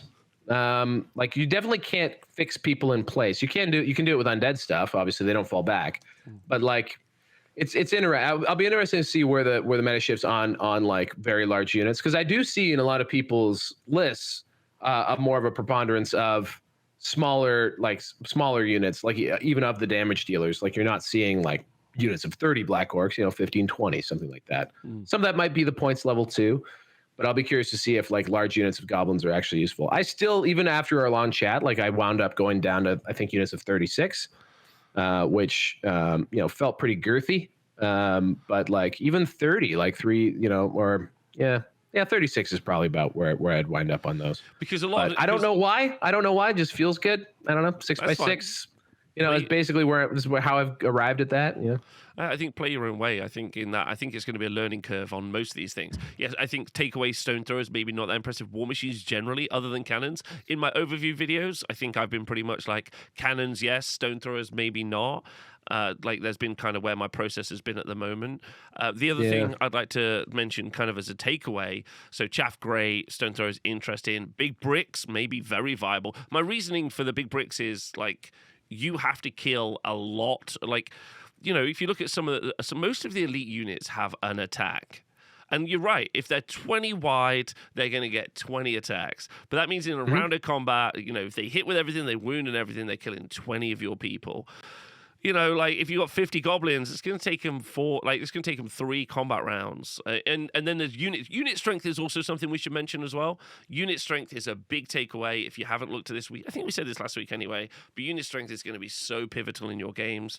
It makes some units that seem on paper great, Demigryph Knights, not quite as scary, because you are going to be able to, like, Demigryph Knights are going to do a ton of attacks into a unit of goblins. And then that unit of goblins is more than likely just going to fall back 2 inches, and Demigryph Knights will follow them up.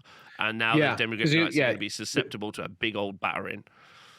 So I guess so that was actually a cool moment, like I said, from the learning game for me, was where in that Chosen versus the Savage Orcs combat, I got to see a couple of different of the, like, kind of a best case scenario for combat mechanics, because those Chosen fundamentally were better than the Savage Orcs, right? They're going to swing first in almost all situations. Like, they had all of the advantages, but they were still able to tank that first round of combat, fall back in good order. If we were crafty, he would have gone friggin' 30 wide. But anyway, he could fall back in good order. So now they were on an even footing, and like, they had a genuine chance in that second round. And when they did the fall back in good order, not fall back. Sorry, I apologize. I keep saying that. They got pushed back after the first round of combat. Yeah. So they gave ground. Yes. So that means that they weren't getting another charge into them.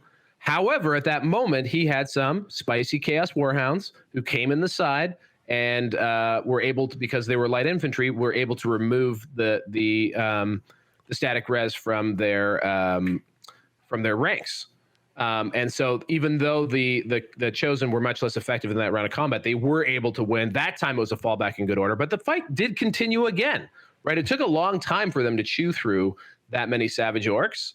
And I think using other elements like, for example, like either the flank chargers to remove rank bonuses, and like in that example of my Black Orc charge, going into the side of the Mana Core, accidentally clipping another unit, it became a disordered charge. So you can set things up so that people aren't getting their initiative bonus, even though that was an accident. was an accident for me. Maybe he did it on purpose. I don't know.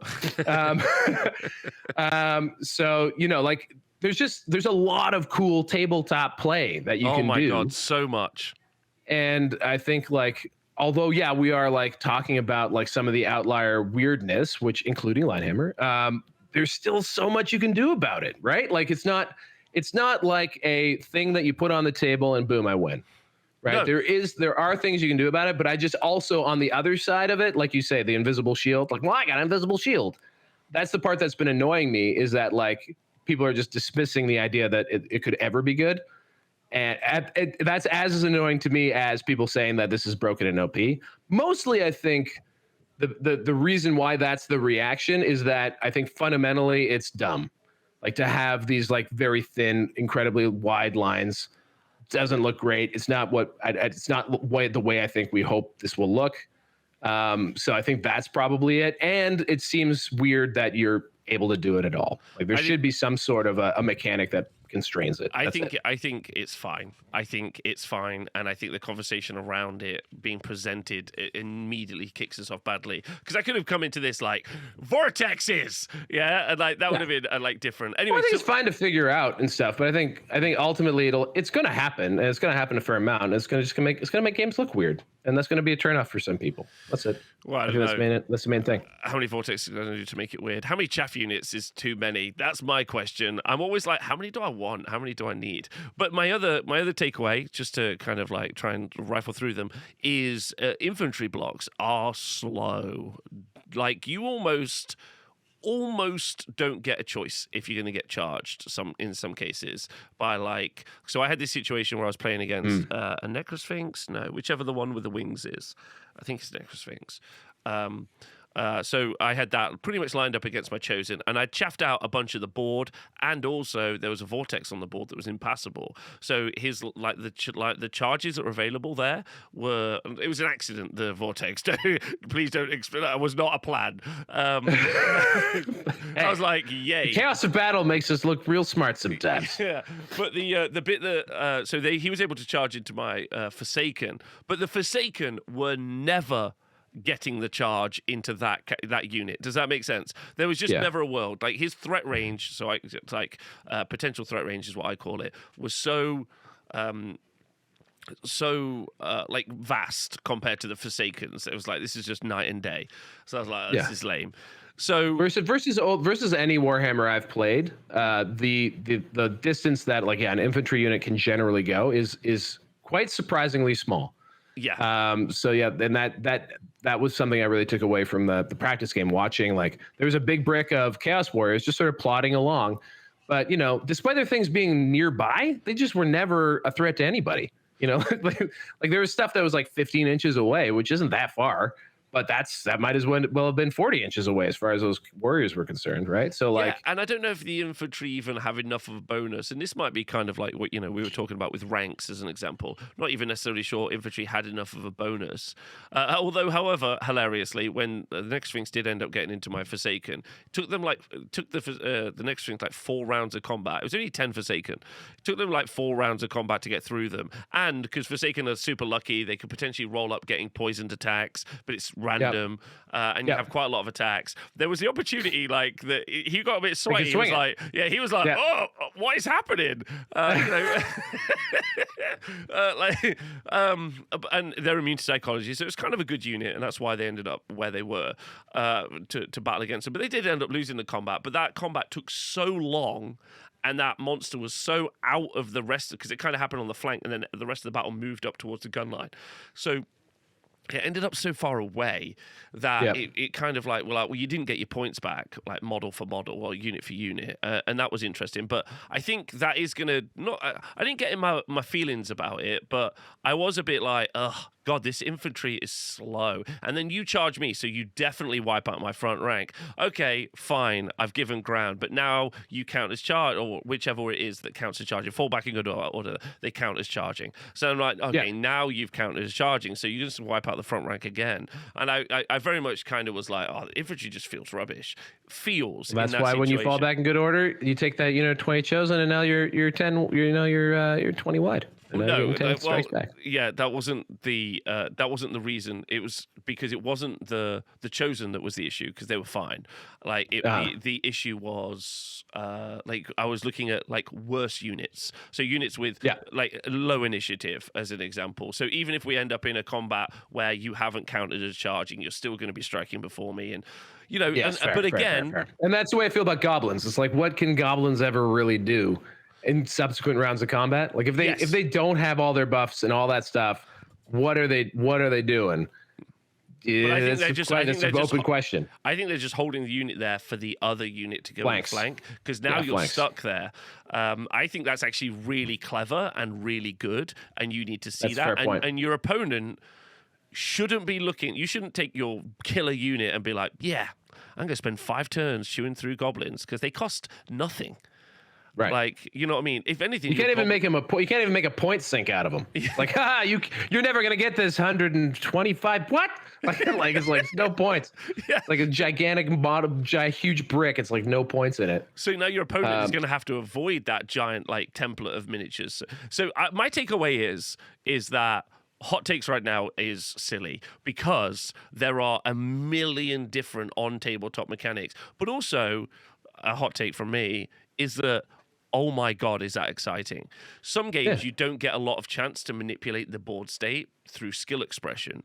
And Old World, while being like an older rule set, and I've like voiced my criticisms on that process anyway, like it's creaky. It gives you a great opportunity for skill expression on the tabletop, which is like, that's what you want from a game, in my opinion, and it's super fun. Or there's just so many rules that if you have no skill, you can just tumble your way into a massive victory like I did. But there's one thing before we start. Do we have time for one more thing? Yeah, go for it. Please do. It's your time. My one more thing, and I'm surprised I haven't said this, and I have said this, and I blacked out. Please tell me. But I was just want to talk about how charges work, because I feel like that's maybe the like my most grumbly thing is just has to do with how charges now, you feel like you have less control over like how you can make charge and what you're actually able to do on the charge. Specifically, I should actually read it out, but it's essentially the situation where the wheels count as part of the move, but on top of that, you have to take the closest route to where you're trying to go.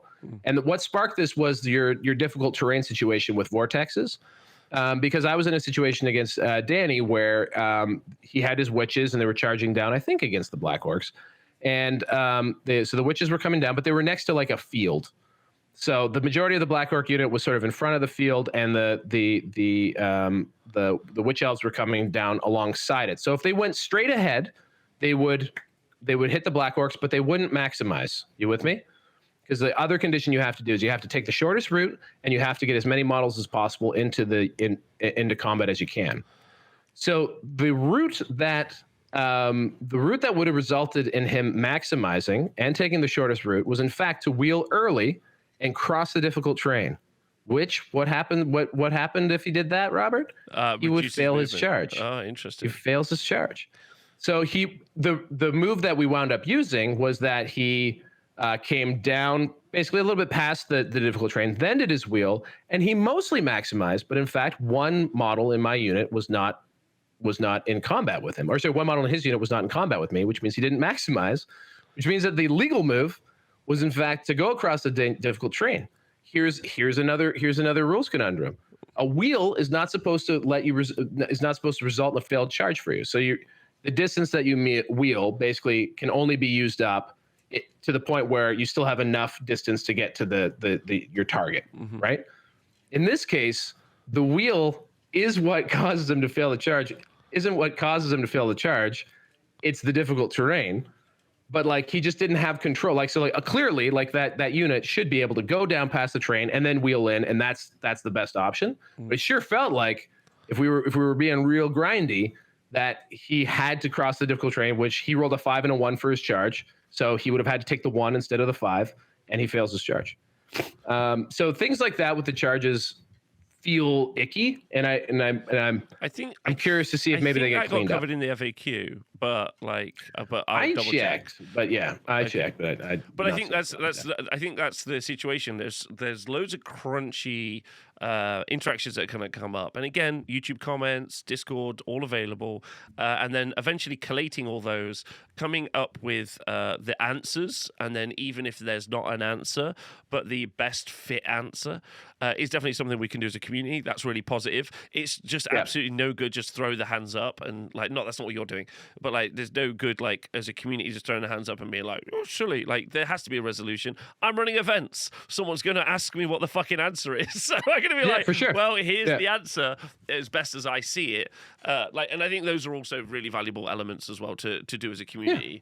We got to work it all out, and like it felt like on when you read the rule set, you're like, this looks all great, and now it's really hitting the road, right? So like now's when we find all these weird wrinkles, and again, based on the way they've been responding, the way it feels like they're soliciting more feedback through their playtesters, I suspect we're going to see this thing get a patch sooner rather than later, but we'll find out. I think so. I think even just like a bunch of questions answered, like, rules as written, rules as intended are also valuable as well. I got to say though, I loved it. And my biggest problem right now is that I've got so many videos to make that I want to hurry up with that. But I also want to just get on the tabletop and play a bunch more games of this game because it's super exciting. And there's one more plug, man. And we should, if we don't have we created a like online games room on the Discord yet? No, I'll do that later today. Okay, so let's get a Warhol, like specifically Warhol thing going, because that's what I want to be the official Square-based platform, because I love it. It's so much better than TTS. Of course, if you're playing on TTS, that's great. But I think like in this early stages, while we're hobbying, while we're making and editing a lot of videos, really nice, efficient way to play is to hop online, whether it's TTS or Warhol, but definitely Warhol because it's awesome. Yeah, I think a good idea would be as well just to maybe create like a like I don't know, a document where a bunch of people could submit some questions that we could try to have resolved. We could put that in the Discord as well, which I think will be something answered later. Again, I'd like to be clear: these are just at the absolute fringes of the game. The game itself works mechanically super well, and if you honestly don't give much of a fuck about those specific, like in that situation you were talking about the dangerous terrain, that's actually fascinating. But if me and you were playing and we didn't care much, I'd just be like, just move them in, dude. I don't give a shit. This is the thing, and there's probably a lot of people who are like, Jesus Christ, dude, shut up. Like I get that. However, when like Rob and I play a lot of events, and in events we love that. It is important to get rules right. In fact, the book says it's important to get the rules right. So there will be moments of pedanticness. I will tell you though, most people would have seen the charge that Danny did and thought, wow, that's perfect. That looked great. They wouldn't have thought twice about it. You know what I mean? Like it would have just been fine. This only comes up, I think, when you're really looking for it, and like but otherwise, like that charge would just it looked like it made sense on the table. It's just that the rules don't necessarily say that that's how it would have worked, and and finding those creases is also, I think, better for the game in general. Is fixing all of those edge cases. 100%. So. 100%. And that's kind of what our job is right now. I think pedantic's a negative word. I don't think that's. I like system mastery. I don't like the idea that like knowing something well or like is needs pedantry. That feels. But there's a time and a place. Like I will say that I do understand the people who are like, oh, these rules lawyers, because there's a time and a place for this. If I'm like in that first game, I like the learning game. I don't know if I would have gone so deep into the weeds on like the tightest versions of the mechanics. Playing Danny, a guy who is also loves tournaments, who wants to like work his way through these things, that was the time and place to really grind on, is this how this works? Looking things up and making sure that we're getting things mechanically right, because we both cared about that. If you're playing in a for funsies game that's like you have a time limit, you're just hanging out, having a good time at night, being the guy who grinds every single one of those rules probably isn't that, it's not the right time and place. I think there is a time and a place for these types of approaches to the game. And right now, I think the important thing is people have fun. I also happen to have fun grinding on rules, and so does Danny. So like that was a good place to do that. You know what I mean? Yeah, good. But like in a different context, I think pedantic would have been a fair descriptor, right? I just don't like. So rules lawyer also like words like. Unfortunately for especially for the returning old world community and communities around the world, like I feel like pedantic and rules lawyers are like such negatively, like even the term competitive are negatively. I've talked about this loads on different shows. Yeah, of course. But they're so heavily laden with negative connotations that have been imparted by, in some cases, just themselves sensationally negative people. Like my experience of tournaments is everyone's a love.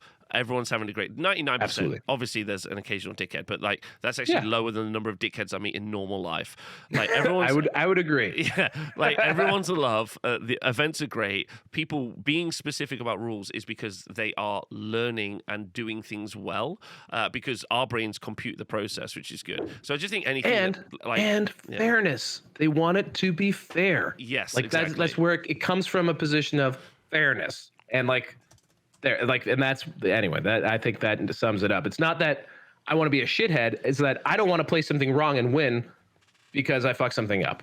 Yeah. Right? And I think. Yeah, and I say this a lot as well. If you learn rules well, then you can have fun, and it's not time spent rereading rules. Like that's the situation. And I promise you, any feelings that you've got about a game where you got caught out in a situation is a situation because you didn't know it is going to make you feel bad. And there's a situation where you can resolve that, and it's by learning rules. But it's so fucking boring. Like Warhammer is hard and it sucks, right? and I think that is what you're trying to put your finger on with the like rules lore pedant thing.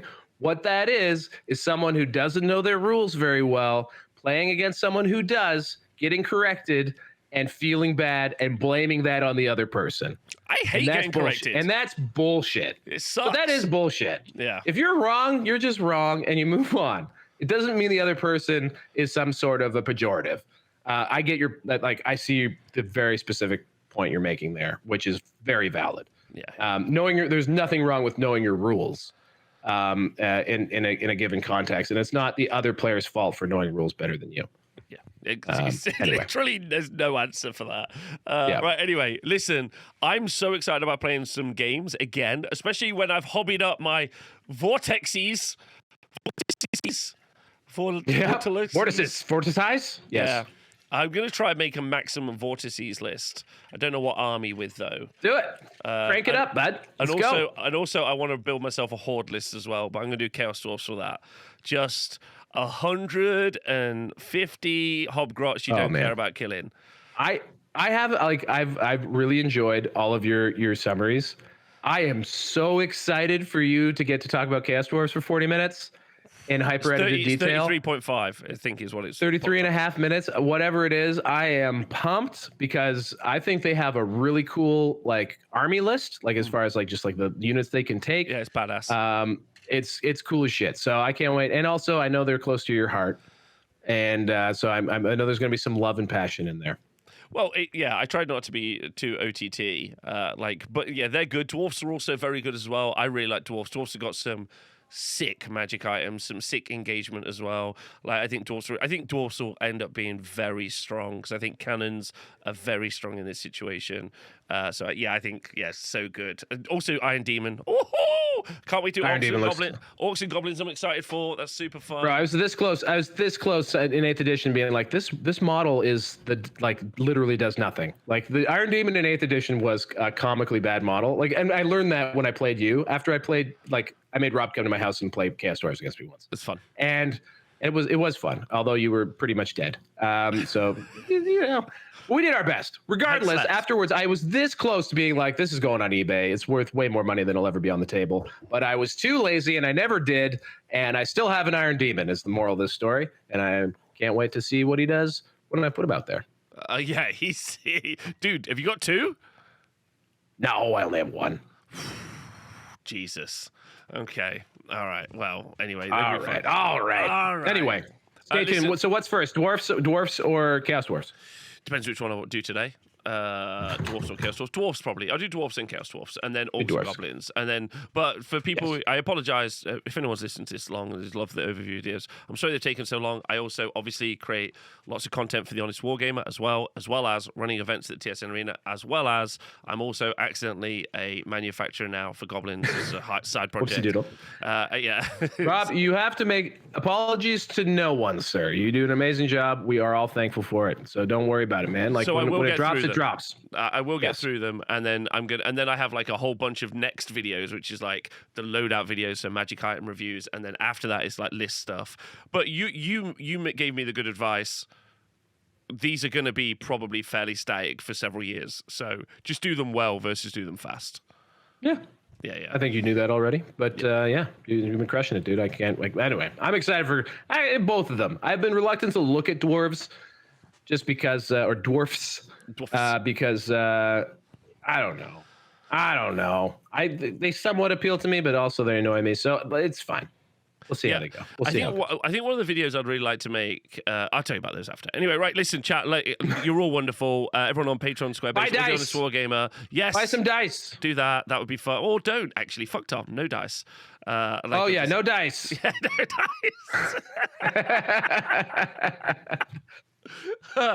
And again, let us know about your games in the Discord. Let us know about games. We should do we should put a channel so people can like tell us about their battle reports. So we'll do that after, and then leave us some in the YouTube comments. Like the more you share your experiences, the more you're going to showcase to everyone around the world that the game is enjoyable. So that's on you. Yeah. That's your responsibility. And also, if you're building communities out there, bud. Yeah. Think about how you're presenting information. Don't just say everything's broke, because that's not going to work as a thing. Unless it's probably wrong. Yeah, it's probably wrong. Anyway, thanks for listening to the Squarebase Show. I've been Rob, and my much better and more beautiful co-host, Mr. Val Heffelfinger. See everyone soon. Goodbye.